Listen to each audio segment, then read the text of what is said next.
तो चलिए आज बात करते हैं एक कमाल की कहानी की, गलता लोहा। ये कहानी है हुनर और हालात के बीच की टक्कर की। और कहानी की शुरुआत ही एक बहुत गहरे सवाल से होती है कि जब किसी की प्रतिभा, उसकी काबिलियत हालात के सामने घुटने टेक दे तो होता क्या है? क्या वाकई में काबिलियत हालात की मोहताज होती है? ये सवाल सोचने पर मजबूर कर देता है ना? तो ये कहानी लिखी है शेखर जोशी जी ने। वो भारत के नई कहानी आंदोलन का एक बहुत बड़ा नाम थे। और उनकी खासियत पता है क्या थी? वो समाज के आम लोगों की, मतलब जो मेहनत मजदूरी करने वाले लोग हैं, उनकी जिंदगी को बड़ी सादगी और सच्चाई से अपनी कहानियों में दिखाते थे। तो चलिए अब सीधा कहानी में चलते हैं। कहानी शुरू होती है एक गांव के स्कूल से। यहाँ दो दोस्त हैं जिनकी जिंदगी की शुरुआत तो एक साथ होती है, पर किस्मत ने उनके लिए रास्ते बिल्कुल अलग अलग चुने थे। तो ये है हमारे दो मेन कैरेक्टर्स, मोहन और धनराम। और इनमें जमीन आसमान का फर्क है। एक तरफ है मोहन, जो एक ब्राह्मण पुजारी का बेटा है, पढ़ने लिखने में होशियार, सबका फेवरेट। और दूसरी तरफ है धनराम, एक लोहार का बेटा, जिसे सब, यहाँ तक कि उसके टीचर भी मंदबुद्धि समझते थे। अब क्लास का माहौल सोचिए। मास्टर त्रिलोक सिंह के लिए मोहन तो जैसे हीरो था, एक मॉडल स्टूडेंट। इतना ही नहीं, उसे क्लास का मॉनिटर बना दिया गया था और उसे ये हक भी था कि वो दूसरे बच्चों को सजा दे। और बेचारा धनराम, वो अक्सर उन्हीं बच्चों में से एक होता था जिसे सजा मिलती थी, और कई बार तो मोहन के ही हाथों। और फिर वो दिन आता है जो धनराम की किस्मत पर मुहर लगा देता है। उससे 13 का पहाड़ा नहीं सुनाया जाता और मास्टर जी कहते हैं, तेरे दिमाग में तो लोहा भरा है रे, विद्या का ताप कहाँ लगेगा इसमें। अब ये सिर्फ एक डांट नहीं थी, ये उसकी जाति पर, उसके परिवार के पेशे पर एक तंज था। एक ऐसी चोट थी जिसने मानो तय कर दिया कि धनराम का भविष्य किताबों में नहीं, बल्कि उसी लोहे की भट्ठी में है। तो स्कूल की पढ़ाई के बाद, जैसा कि होना ही था, दोनों दोस्तों की जिंदगी बिल्कुल अलग अलग मोड़ लेती है। देखते हैं कैसे। मोहन के लिए तो भविष्य बहुत सुनहरा लग रहा था। उसे स्कॉलरशिप मिली। उसके पिता वंशीधर जी, जो खुद एक पुजारी थे, उन्होंने सपना देख लिया कि उनका बेटा अब बड़ा अफसर बनेगा। और इसी सपने पर अपने परिवार और अपनी जाति की सारी उम्मीदों का बोझ लेकर मोहन को लखनऊ भेज दिया गया अच्छी पढ़ाई के लिए। और धनराम, उसका रास्ता तो जैसे पहले से लिखा हुआ था। मास्टर जी की बात के बाद उसने तीसरी क्लास के बाद ही पढ़ाई छोड़ दी और अपने पिता गंगाराम के साथ खानदानी काम सीखने लगा। मतलब स्कूल की किताबें गईं और हाथ में आ गए हथौड़ा और निहाई। पर लखनऊ में मोहन के सपनों का क्या हुआ? उम्मीदें तो बहुत थी। वो अपने एक रिश्तेदार रमेश के घर रहने गया, पर हकीकत कुछ और ही निकली।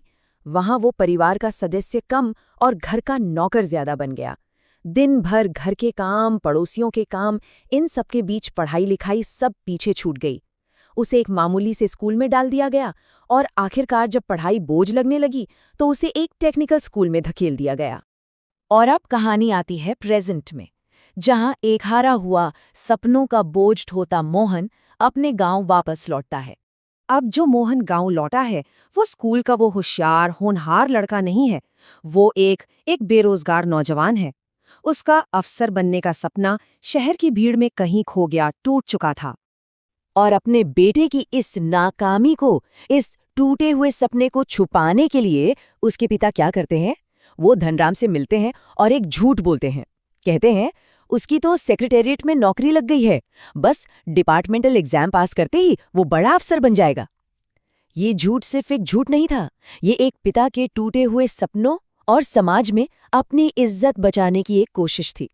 तो एक दिन ऐसे ही मोहन अपने खेत के एक कुंद हो चुके हसुए को लेकर निकलता है। उसमें धार लगवानी थी और चलते चलते वो आवाज की तरफ बढ़ता है, हथौड़े की वो जानी पहचानी आवाज, जो उसे सीधा धनराम की दुकान, उसकी भट्टी तक ले जाती है। और दोस्तों, यहीं इसी छोटी सी लोहार की दुकान में कहानी अपने सबसे अहम, सबसे जबरदस्त मोड़ पर पहुंचती है।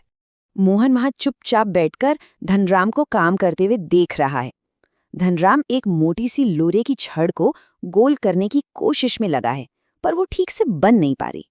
और मोहन, वो बस देख रहा है, एक टक। उसकी आंखों में एक अजीब सी समझ है, एक पारखी नजर, जैसे वो जानता हो कि कमी कहाँ है।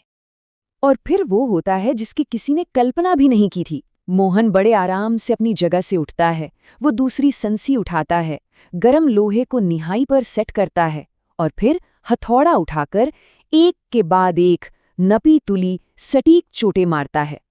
और देखते ही देखते वो टेढ़ी मेढ़ी छड़ एक परफेक्ट बिल्कुल गोल छल्ले में बदल जाती है। उसके हर एक मूव में गजब का कॉन्फिडेंस था। धनराम तो बस मुंह खोले देखता रह जाता है। उसे हैरानी इस बात की नहीं थी कि मोहन ने काम कितनी सफाई से किया। हैरानी तो इस बात की थी कि एक ब्राह्मण का बेटा, एक पुरोहित का लड़का, लोहार का काम, और वो भी इतनी महारत के साथ, ये कैसे हो सकता है? और यही है कहानी का सबसे बड़ा पॉइंट। लेखक लिखते हैं, उसकी आंखों में एक सर्जक की चमक थी। मतलब उस पल में मोहन की आंखों में किसी हारे हुए अफसर की मायूसी नहीं थी, बल्कि एक क्रिएटर की, कुछ नया बनाने वाले की चमक थी।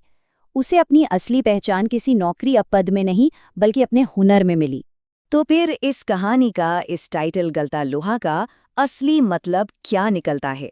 चलिए इसे थोड़ा और गहराई से समझते हैं। देखिए, गलता लोहा का शाब्दिक मतलब तो है मेल्टिंग आयरन, पर इसका असली मतलब कहीं ज्यादा गहरा है।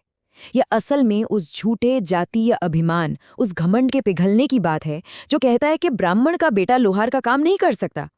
उस दिन उस भट्टी में सिर्फ लोहा नहीं पिघला था, बल्कि जाति की वो दीवारें भी पिघल गई थीं और मेहनत और हुनर ने एक नया रिश्ता, एक नई पहचान बनाई थी। और अंत में कहानी हमें यही बताती है, उस एक पल में मोहन की पहचान उसका जन्म या उसकी जाति नहीं थी, बल्कि उसकी काबिलियत थी, कुछ बनाने की, कुछ रचने की क्षमता। ये कहानी एक ऐसे समाज की तस्वीर पेश करती है जहां इंसान की कीमत उसके जन्म से नहीं, बल्कि उसके कर्म से, उसके हुनर से आंकी जाती है। तो जाते जाते एक सवाल के साथ छोड़ते हैं। आज के समाज में वो कौन सी अदृश्य जंजीरें